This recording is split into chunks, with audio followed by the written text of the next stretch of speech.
Hi, and welcome to this episode of Oh, By the Way. We're on location here in the confessional in our Hanover Center, and I'm here with a special friend for this episode. Ramon Trevino is joining us, and we asked him here because we want to talk to him a little bit. He is the artist and extraordinaire who created all of the artwork in the confessionals, both in York and Hanover. So we wanted to take some time to ask him some questions about his process and how all this came to be and where our relationship's at now. So I leave that. Mom, I think you had a question for Ramon. Actually, I just want to say thanks for being here. He's a busy man now because word is out that he does this kind of thing, and we do take a little credit for spreading that gossip about him. But I really appreciate you being here with us. And for most people who don't know what the confessional is, you know, it is a very, very special place at Olivia's house, and it is part of our program with the children. But I have to say that it came alive when your artwork was a part of this. So, you know, maybe just give us an idea of what it was like when you got that phone call asking you if you would put your stamp on this room that we were going to create. Well, you know, it was really exciting. At that point, I had been really pushing to go full-time with my artwork and just really, you know, start getting serious about what I do. And also wanting to be really original, like with projects. So when you called and you said, this is what we're doing and this is what we want you to do, I thought, man, that's right up my alley because it's different. You know, it's not the typical commission. Though I do enjoy those, you know, I was really excited about how different it was going to be. Yeah. Well, it certainly turned out different. Yeah. And I think that that's the best part about this room. And it used to be, in Olivia's house, York, the confessional was one of the last rooms we show people on the tour. And in Olivia's house, Hanover, it's on the first floor as opposed to the third floor. So it's one of the first rooms. And I'm seeing a real interesting reaction from the kids who are very uncomfortable about coming to a grief center. And they come in, and when this is one of the first rooms they see, I got to give you credit. It totally puts them at ease. I don't care how old they are, whether they're 6 or they're 18. They just love this decor, and I just can't say enough about the fact that there's chaos in this room. Your artwork truly is chaotic in nature, but there's a sense of calm in it. How do you achieve that? You know, I don't know. I think it's just.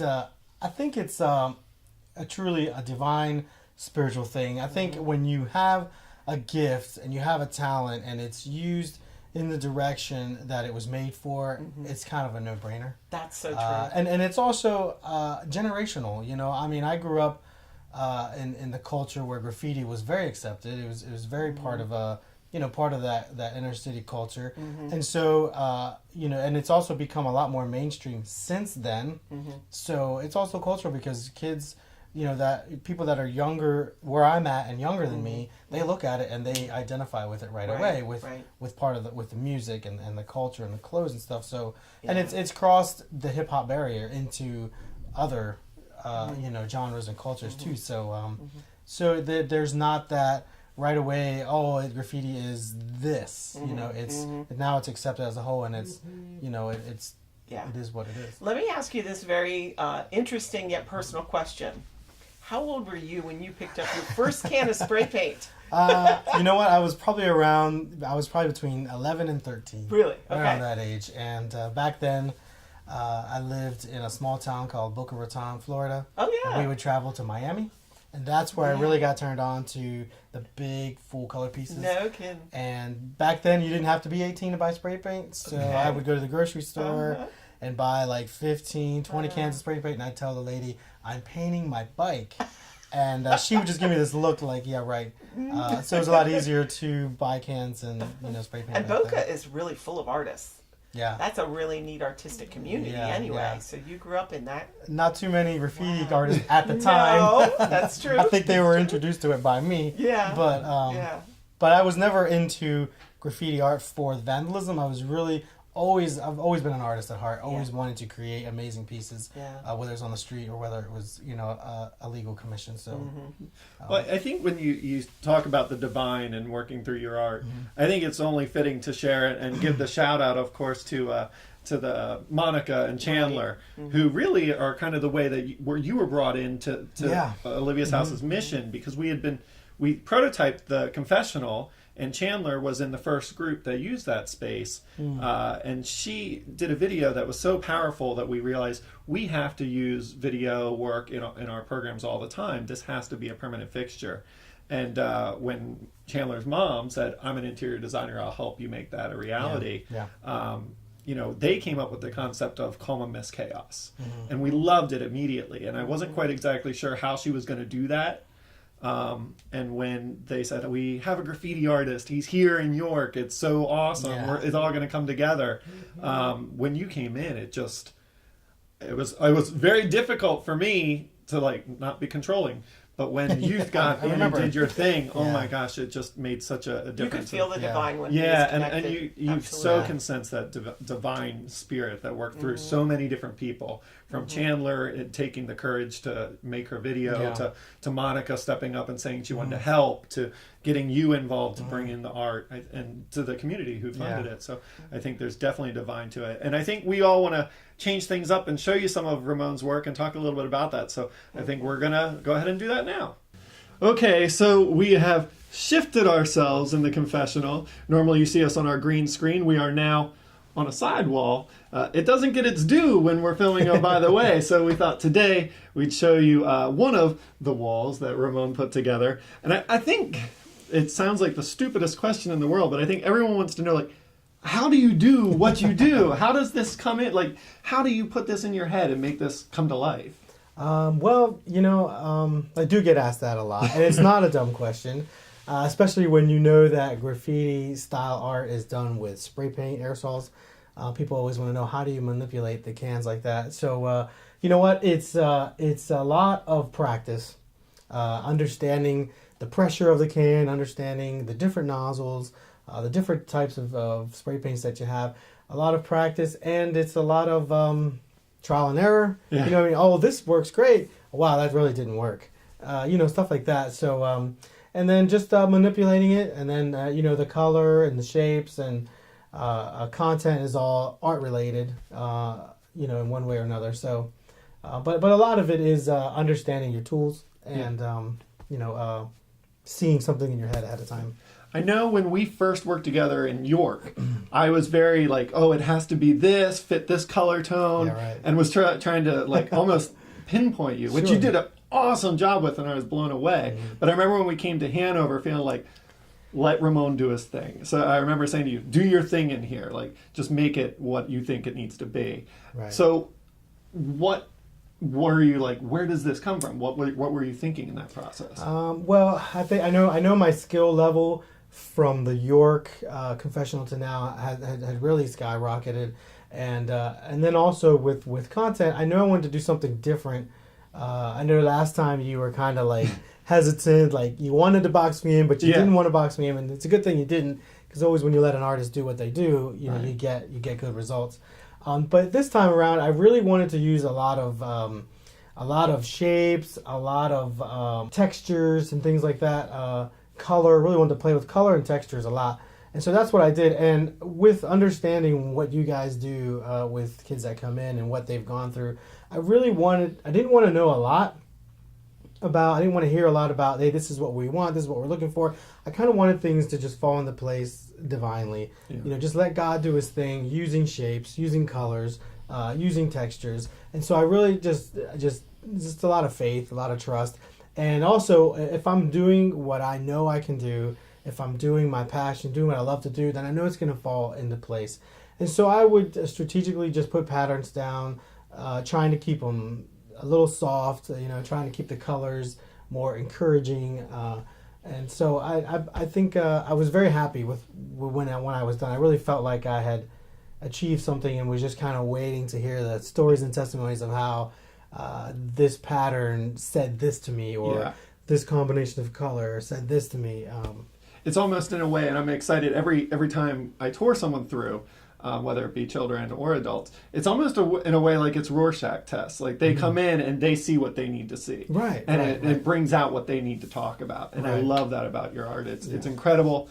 I said it from day one when you started. I was like, the art behind this, it blew me away. Yeah. It does. And every day I love coming in here and touring people. It's their favorite space because it's just something they weren't expecting. And with doing the different textures and the different colors and patterns, what I like about that is I feel like it can live for a long time, because somebody can come in and see one thing and feel one thing. Another person come in, see something totally different, feel something totally different. So it's just constantly ministering to people, really constantly just speaking to people where they're at. And that's really my heart, is that my art, I always wanted it to be not just amazing art, not just well done, not just known around the world, but that it would change somebody's life. If my art can change somebody's life for the better, at the end of the day, then I can get paid, or I don't have to get paid. That's my heart in what I do. That's what I love. That's what I love about it. So I know that we also want to take you out and show some other stuff of yours around the house. So I'm going to shoot you out to Mom. But I just have to show you, if you can't see this on film, this is 2 different walls,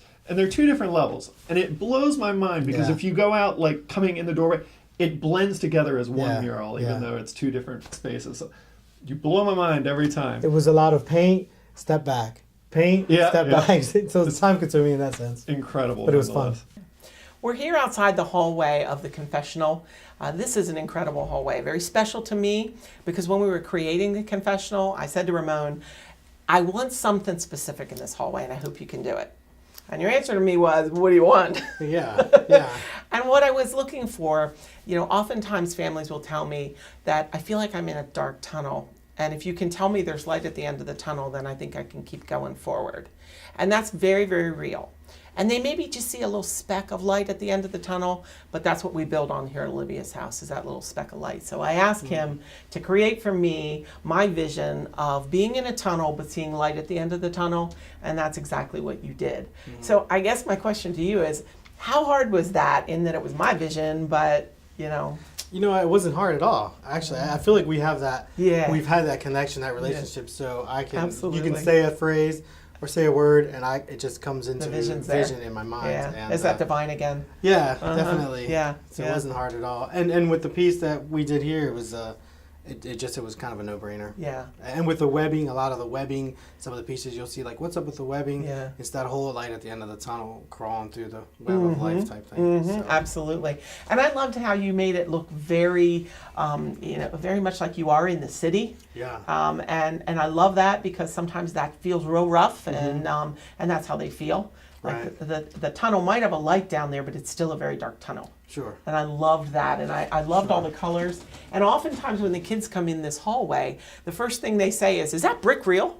and I say, no, that's fake. You can go feel that, but doesn't it look really real? And I wonder, does the graffiti bring that out? Was that a cool surface to work on?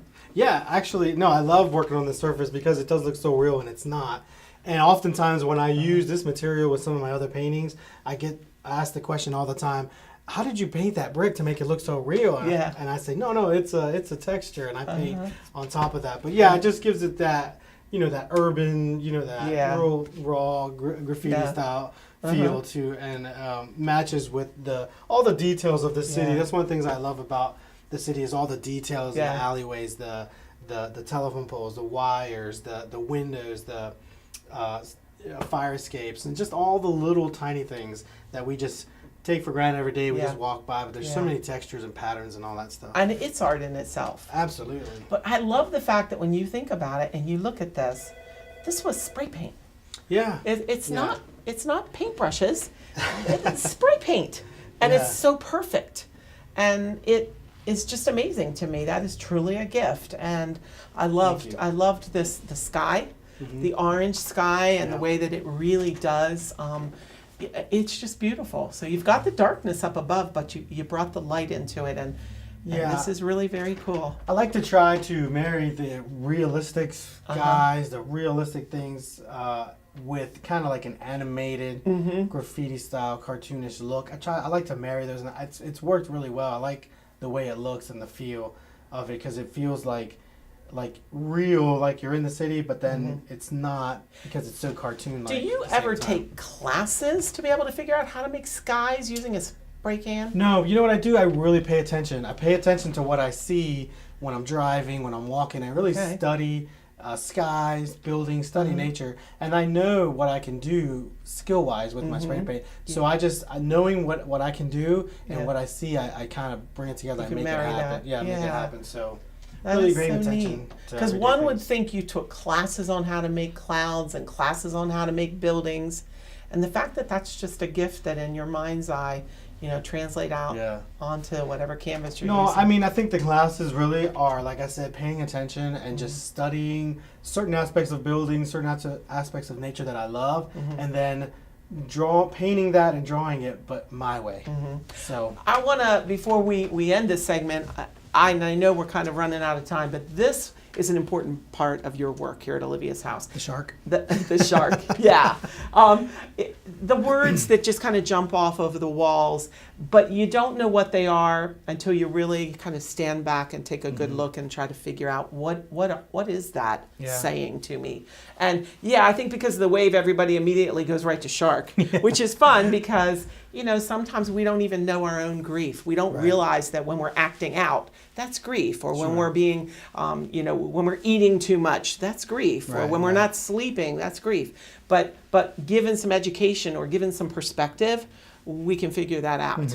And that's kind of what these words do. When given enough perspective, we can figure out what they say. Right. And sometimes we can't. Sometimes we need help with figuring out what those words are. The one thing I've always loved about my work that I do and helping people is with graffiti art, you know it's a word. It says something, but you kind of have to take the time to kind of make out the letters. And it's like life. There's something there, but you can't quite put your finger on it, but something's there. And so there's a painting here, and it's a word. But sometimes it takes a little while to kind of figure those things out in life. But when you do, it's like, oh, okay, this is a good thing. You have kind of an aha moment. Yeah, absolutely. I think that's true of all of the words that you've painted, not only here but in York. Most people have aha moments with them. So, Ramon, I think one of the most important things that we want to mention in this show today is how to get a hold of you.